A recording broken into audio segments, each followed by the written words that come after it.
वार्तांकन रोखठोक बातमी।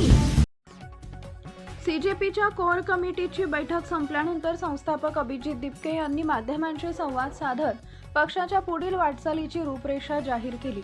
यावेळी त्यांनी क्या बोलती पब्लिक हे राष्ट्रव्यापी मोहीम सुरू करण्याची घोषणा केली आहे। या मोहिमेद्वारे देशभरातील नागरिकांशी थेट संवाद साधून त्यांच्या समस्या, अपेक्षा आणि सूचना जाणून घेतलं जाणार असल्याचं त्यांनी सांगितलंय। युवकांचं शिक्षण, वाढती बेरोजगारी आणि महागड्या शिक्षणामुळे पालकांवर पडणारा आर्थिक भार हे सीजेपीच्या आंदोलनाचे प्रमुख मुद्दे असतील असं त्यांनी स्पष्ट केलंय। देशातील शिक्षण व्यवस्था सर्वसामान्यांना परवडणारी आणि गुणवत्तापूर्ण व्हावी यासाठी व्यापक जन आंदोलन उभारण्याचा निर्धार दिपके यांनी व्यक्त केलाय। लहान मुलांच्या शिक्षणासाठी लाखो रुपयांची फी भरावी लागत असल्यानं अनेक कुटुंब आर्थिक अडचणीत सापडत असल्याचं त्यांनी नमूद केलंय।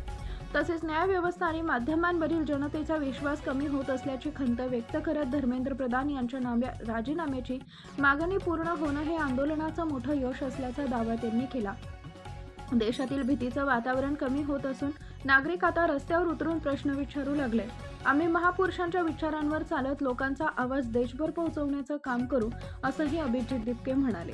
सीजेपी राजकीय पक्ष स्थापन करणार का या प्रश्नावर दिपके यांनी स्पष्ट केलंय की देशाला सध्या आणखी एका राजकीय पक्षाची गरज नसून एका भक्कम दबाव गटाची गरज आहे। आम्ही राजकीय पक्ष स्थापन करणार नाही तर प्रेशर ग्रुप म्हणूनच यापुढे काम करू। या देशाच्या तरुणांनी ते करून दाखवलं जे कोणालाही जमलं नाही। मागच्या 12 वर्षात जी सरकार 12 वर्षापासून म्हणत होती की या सरकारमध्ये राजीनामे होत नाही, सरकारमध्ये इस्तीफे नाही होते, या देशाच्या जनजीनी त्या सरकारकडून राजीनामा घेऊन दाखवला आणि नुसता घेऊनच नाही दाखवला, सरकारला झुकवलंय, भाग पाडले राजीनामा देण्यावर। आणि ज्या सरकारपासून लोक इतक्या वर्ष घाबरलेली होती, बरेचसे लोक म्हणतात धर्मेंद्र प्रधान यांचा राजीनामा ही आमच्या आंदोलनातली सगळ्यात मोठा विजय होता। आम्हाला असं वाटतं की आमचा जो सगळ्यात मोठा विजय होता किंवा जेनझीचा जो सगळ्यात मोठा विजय होता तो फक्त राजीनामा नव्हता। या देशाची भीती निर्माण करून ठेवली होती, दडपशाही निर्माण करून ठेवली होती या सरकारने मागच्या 10-12 वर्षात, ती भीती आता देशाच्या नागरिकातून संपलेली आहे, त्यांच्या मनातून ती भीती संपलेली आहे। आता देशाचे नागरिक रस्त्यावर येतील, सरकारला फक्त प्रश्नच नाही विचारणार तर गरज पडली तर रस्त्यावर येतील आणि आज एकाचा राजीनामा मागितला उद्या दुसऱ्यांचे राजीनामे मागतील।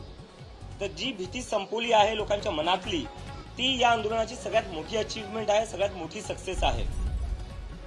आता हे आंदोलन, बऱ्याच लोकांना प्रश्न पडला, हे आंदोलन नक्की कॉकरोच जनता पार्टी नक्की आहे काय? कॉकरोच जनता पार्टीची विचारधारा काय? तर जसं आम्ही आधीपासून सांगत आलो होतो, कॉकरोच जनता पार्टी ही डॉक्टर बाबासाहेब आंबेडकर, महात्मा गांधी, भारताचे पहिले पंतप्रधान पंडित जवाहरलाल नेहरू यांनी जे भारताचं स्वप्न पाहिलेलं होतं त्यांच्या विचारावर चालणारी कॉकरोच जनता पार्टी असणार आहे।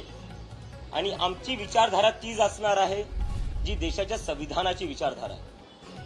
Our ideology is the same as the constitution of India, यात आमचा काहीच डिफरन्स नसणार आहे।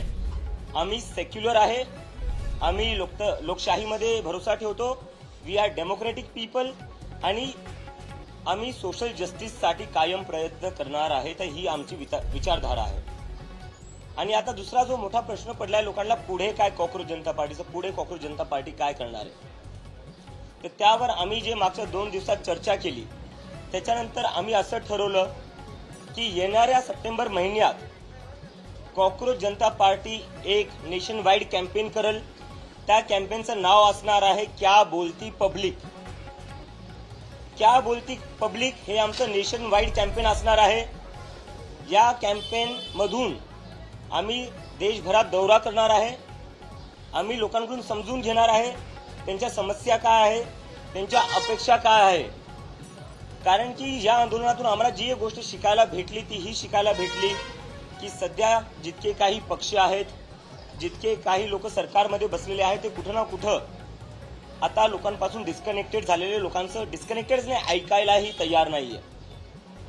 ज्या देशाची लोकसंख्येमध्ये 65% लोक 35 वयाच्या खालची आहेत, त्या लोकसंख्येबद्दल, त्या युवकांबद्दल कोणीच काही बोलायला तयार नाही। मग तो शिक्षणाचा मुद्दा असो किंवा बेरोजगारीचा मुद्दा असो, संसदेतही त्याच्याबद्दल कोणी बोलत नाहीये, कोणी पार्टी त्यांच्या मीटिंगमध्येही बोलत नाही आणि सरकार तर अशी वागते जसं काही आहे हे काही मुद्देच नाहीये. सरकारला फक्त एकच मुद्दा दिसतो, तो म्हणजे हिंदू मुसलमानचा.